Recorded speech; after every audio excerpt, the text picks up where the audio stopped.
less than 3,000 pesos for 2 days and 1 night sa White Sand Beach na malapit lang sa Metro Manila ba ang hanap mo? Hello, hello Beshi! Another day, another gala! This is Lala, your budgetarian Beshi! Tara, samahan niyo ako sa isa sa mga hidden gem ng Batangas. 5 a.m. nang dumating kami sa PTEX and dumiretso agad kami sa ticket booth 4 para kumuha ng ticket papuntang BGT or Batangas Grand Terminal. Anyway, galing kami ng Cavite, kaya dito kami sa PTEX sumakay ng bus papuntang BGT. Pero meron din namang mga sakayan ng bus sa Cubao kung galing kayo ng North. Alps bus nga pala ang sinakyan namin. Maganda at komportable ang upuan ni Alps. Nagising ako ng malapit na sa Batangas Grand Terminal.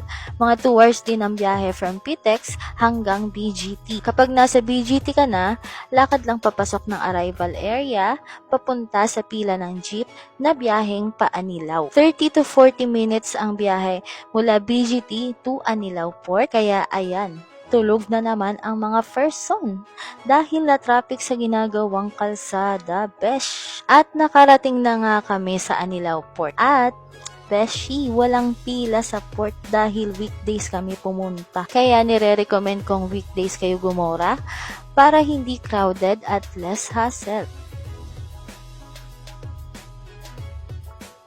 May maliit na wet and dry market din dito sa port, kaya pwede kang mamalengke ng mga pagkain at drinks bago kayo tumawid ng island. Halos kumpleto na rin dito lahat.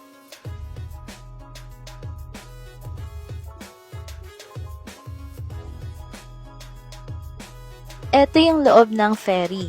Maganda at maayos ang mga upuan.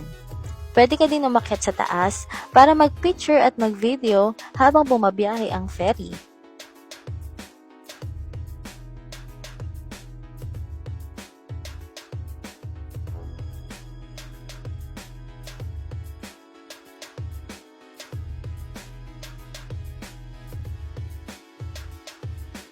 After 30 to 40 minutes na biyahe sa ferry, nakarating na din kami sa aming destination. Welcome to Masasa Beach, Tingloy, Batangas! Tara, libutin na natin agad ang Masasa.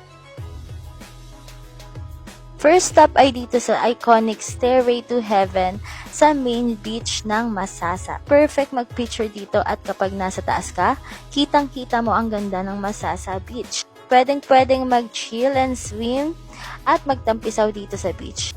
May mga available din na cottage sa harap ng beach for only 500 pesos. Whole day na yun, beshi. Nag-avail nga pala kami ng island hopping package, good for 4 packs for only 2,000 pesos. At ito yung mga pinuntahan namin.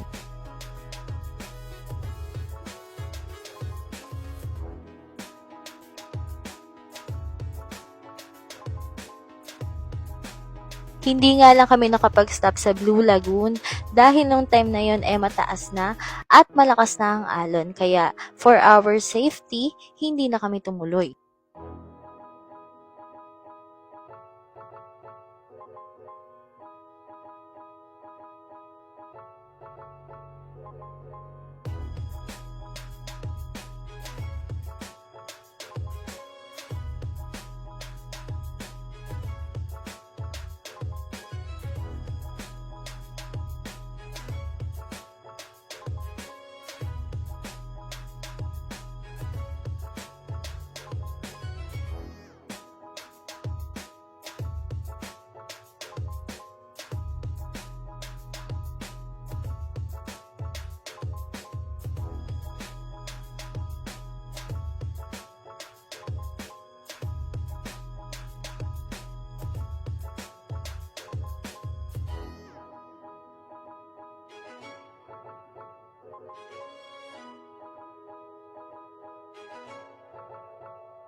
Kung mahilig ka sa mga souvenirs, marami nagtitinda dito sa main beach and pagaganda ang mga souvenirs nila. Maraming pwedeng pagstayan sa Masasa. May mga kubo type para sa mga small groups or couple na nagre-range sa 500 to 700 para sa 2 days and 1 night stay. Meron ding mga transient house na pasok sa mga big groups, family, or barkada. At ire-recommend ko si Tita Susan Transient House. Super bait ng may-ari, malinis, may 2 rooms at 3 beds, extra mattress, spacious sala and balcony, karaoke, wifi, at malapit sa tindahan. Message na kayo sa page nila, Beshi!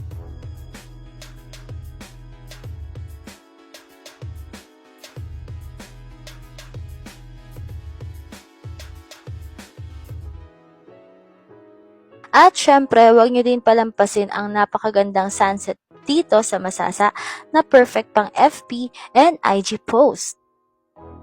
O paano? Hanggang dito na lang muna. Samahan nyo ulit ako sa susunod na budgetarian travel natin mga beshies. Love, love!